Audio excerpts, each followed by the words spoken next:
Hey everyone, this is to all the welfare queens and that think they're queens. But this is how we stop the welfare abuse.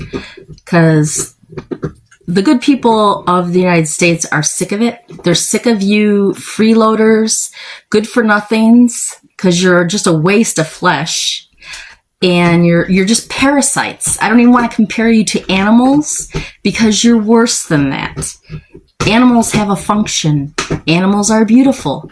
You people are just virus, parasitic creatures that should have probably never been born. Anyways, the way I would solve the problem of all you fraudulent little idiots, low IQ, waste of breath, is mandatory drug testing randomly. If you're caught on drugs, you get nothing. No smoking. Nothing that is a luxury or anything that you can live without. You will live in barracks, just like the military. If it's good enough for the military, it's damn well good enough for you. You will get fed what you're given, and you will have no choice in the matter. And it will be all healthy items. No chips, no soda. That way we can cut back on all your, medical bills and everything like that for all you obese, just whales. Whales, land whales. That's what you are. And it would be mandatory birth control also. No children. No children while you are on the system.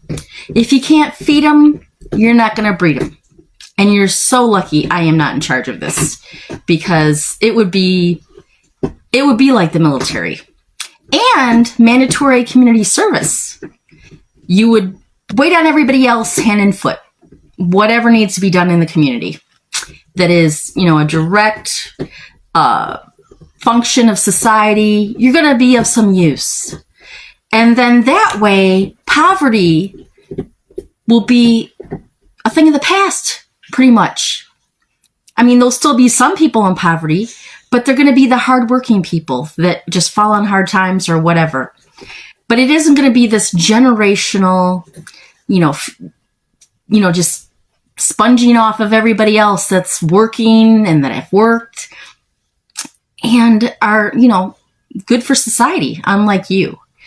So yeah, you're just parasites. And I think parasites might even be better than what you are.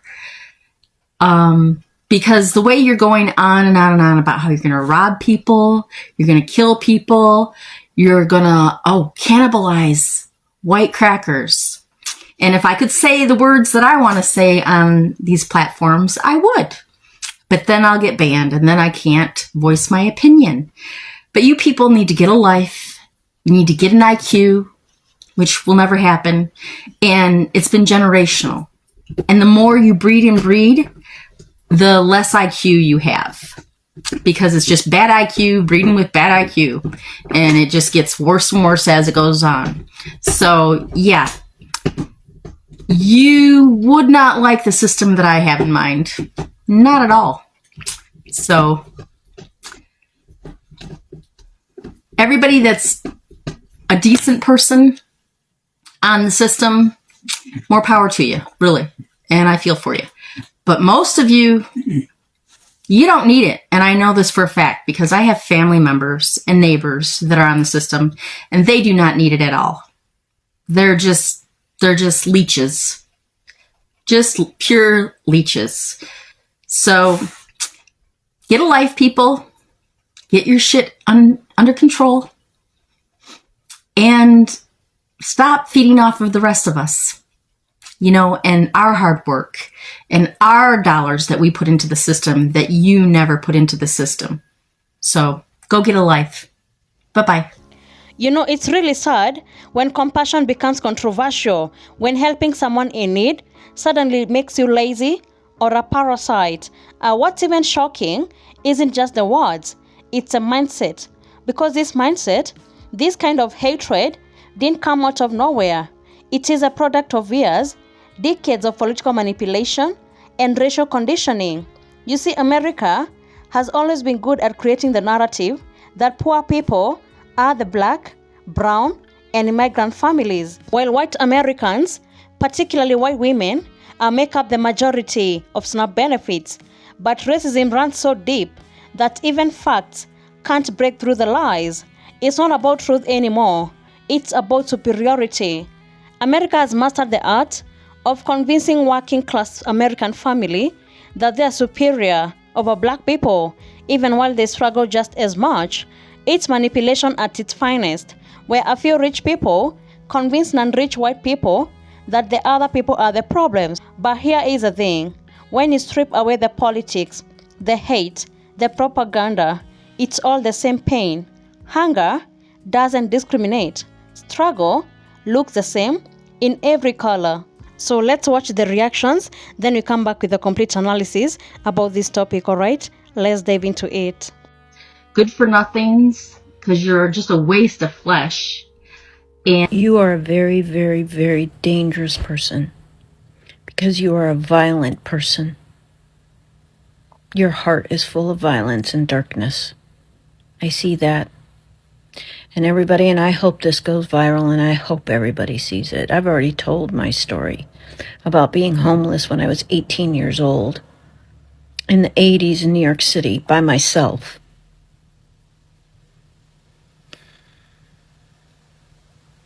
I guess that the suffering that you have dealt with in your life, instead of taking that suffering and trying to make things better for others, you just hold on to it and make everybody else suffer. I am so tired of you white people. I am so tired of you. I'm tired of myself. Thinking you have all these conveniences and all these things. Maybe you don't have much, maybe you do. I don't know your life. I really don't care, to be honest with you. With that kind of heart that you have, you're a dangerous person. You're a violent person. You are cheering over people starving. How dare you? Clearly, you've never dealt with that. Or if you have, you've hardened your heart to the suffering that you see around you, especially if they don't look like you. And the thing is that, and I hope you go viral, the thing is that there's no way that you can be shamed. You're going to get all these stitches and people saying how they feel and yelling at you, and it will never change you. You will not change. It's very obvious. But from now on, your life is cursed. It is cursed because people will remember your words and they will be held against you. Maybe not in a court of law, but in the court of public opinion. And I am so here for it. I'm so tired of you. I'm tired of people like you. I'm tired of being going through my life and dealing with people like you that I've had to deal with, that have no heart, no empathy, no care, no compassion, no understanding. I am so done with the way we live our lives in this society. I'm so done with people like you having any kind of power. So done. This is the time for anybody else watching this, because I know that most likely you're coming to this in complete outrage, like me. I want you to take this time and remember that this is the time, this is a great time to awaken to the idea of empathy. Hey everyone, this is to all the welfare queens. Miss, you are disgusting. Seriously. Yes, there might be a little bit of abuse in that system, but majority of these people in your state need this. What about your parents or somebody in your family that's in a nursing home? That's how they get fed. They get fed through the SNAP benefits. So you're affecting them as well. Maybe if these corporations paid a living wage, we wouldn't be going through this. It's there just to help you get back on your feet, because you never know when you might need this. Because never say never, miss. I'm sure you've been on it before. Did y'all see the video of the man saying that white people were mad because they thought SNAP benefits were only for black people, and now that they're mad that their food stamps are being taken away too? What? Except I lived in the South, so I have seen this before. Matter of fact, my best friend, I met her in college and she was pregnant, okay? That little boy, sweetest little boy, but she was on like WIC and food stamps and healthcare and everything too, right? As she should be. She needed the help. She needed the assistance, okay? We were driving the car one day. She would not shut the fuck up. She was like, I'm so mad at people taking my tax dollars and blah, blah, blah, blah, and we shouldn't be paying for other people's healthcare, and I don't want to pay for other people's food. And I finally go, girl, you know you're the other people, right?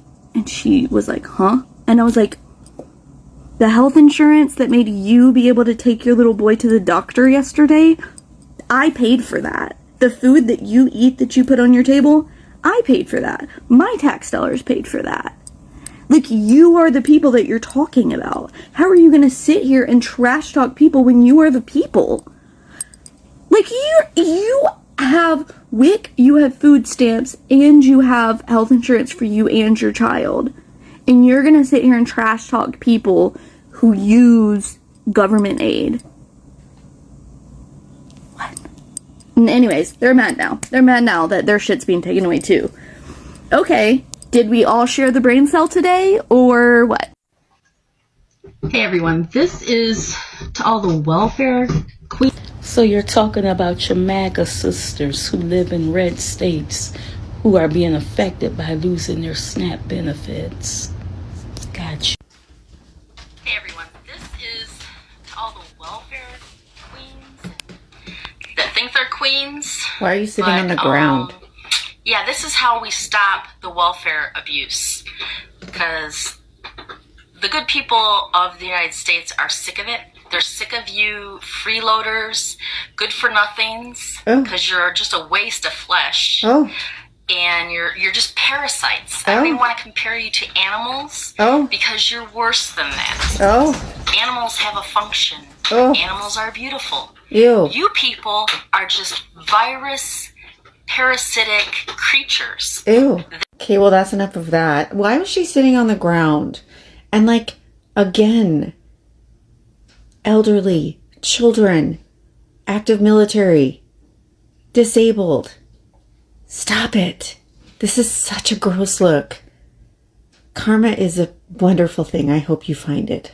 Let's go ahead and wrap this shit up, shall we? This is the second and final part, honey, of Little Miss Charlie's Avengers over here. To catch everyone up to speed, Little Miss Charlie's Avengers, aka Susan, believes that everyone on government assistance are parasites. They're less than human. She thinks we need to bring back a form of slavery for them, put them in concentration camps. When I tell y'all Little Miss Susan, honey, was in straight panic mode yesterday, she must have commented to me about 40 or 50 times, tried to follow me like 5 or 6 times, like, oh, why are you following me? Then she tried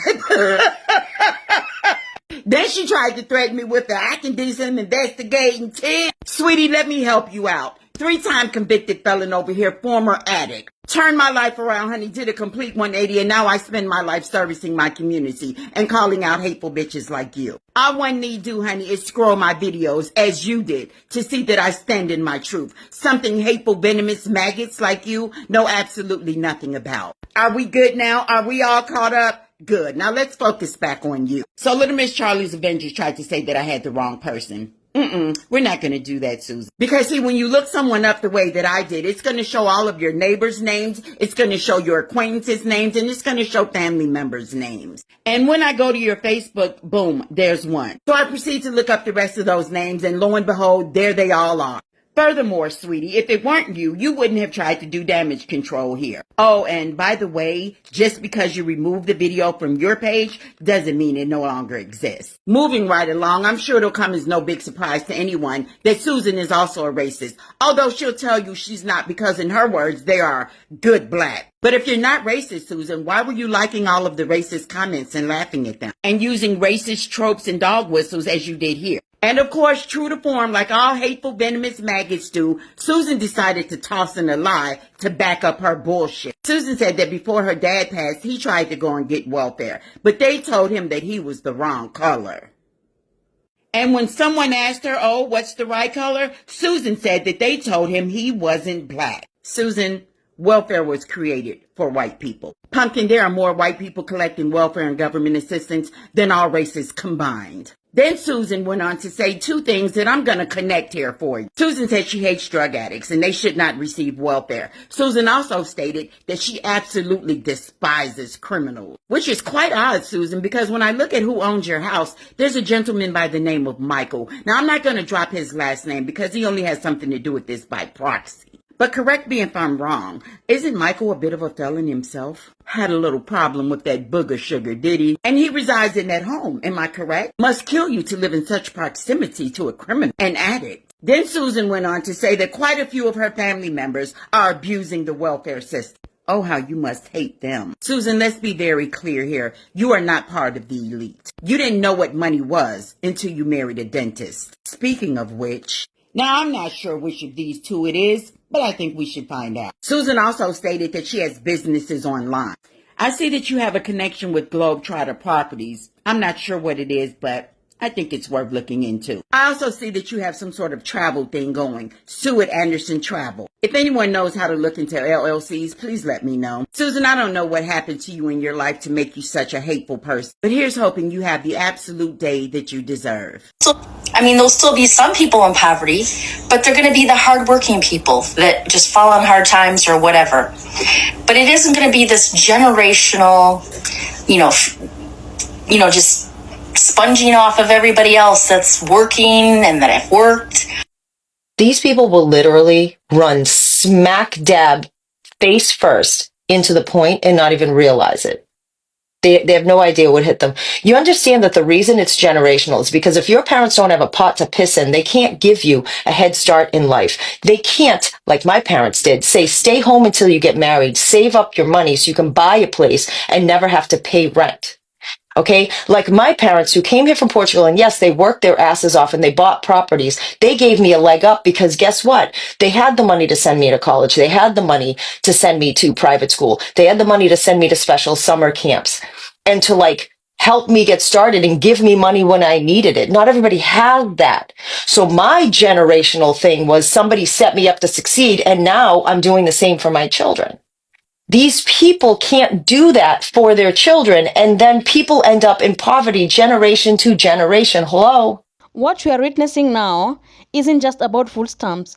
It's about how easily hate replaces empathy, how quickly people forget their humanity when they feel superior to someone else.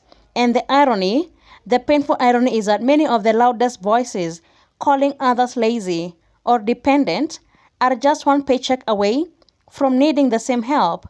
They don't see that the system they defend, this illusion of hard work, equals success that has been rigged from the start. They don't see that while they argue with their neighbors about who deserves government aid, billionaires are out there collecting their version of welfare, tax breaks, corporate bailouts, subsidies, insider deals, all funded by the same taxpayers they look down on. That's the real welfare abuse. But no one wants to talk about that because it's easier to shame a mother at the grocery store than to hold a billionaire accountable. America's obsession with race has blinded people to the real problem, class and power. The truth is poverty is not a moral failure. Needing help doesn't make someone weak, and asking assistance doesn't make you less American. The same system that convinces a white farmer that a black single mom is his enemy, the same system will turn its back on both of them when it's time to save a corporation. So when someone say, we are tired of parasites living off the system, I say, Look at who's really feeding off America. It's not the families using SNAP to buy groceries. It's not the veterans who can't afford rent. It's not the disabled or the single parents or the struggling workers. It's a handful of people sitting comfortable on wealth so massive they could end hunger tomorrow. But instead, they fund politicians who convince ordinary people to hate one another. That's a real sickness, not poverty, not food stamps, not government assistance. The real sickness is a hatred and ignorance that keeps us divided. Because as long as we fight each other, they keep winning. America has to wake up to that truth. We need to start seeing each other, really seeing each other, beyond race, beyond class, and beyond the lies. It's time to bring back compassion, not contempt, to remember that everyone deserves dignity, to understand that government assistance isn't charity. It's a bridge that keeps millions from falling into the abyss of hunger and homelessness. And maybe, just maybe, if we can learn to stop looking down on people who are struggling, if we can start asking why they're struggling, we can finally start fixing the root of the problem. Because the truth is simple. America doesn't have a food stamp problem. It has a compassion problem. And until that changes, no matter how rich or powerful this country gets, it will always remain morally bankrupt. So next time someone calls people on food assistance parasites, remind them, hunger has no color and empathy costs nothing. Thank you so much for tuning in. Be sure to like, subscribe, and share this video. Have a good one. I'll see you in the next video.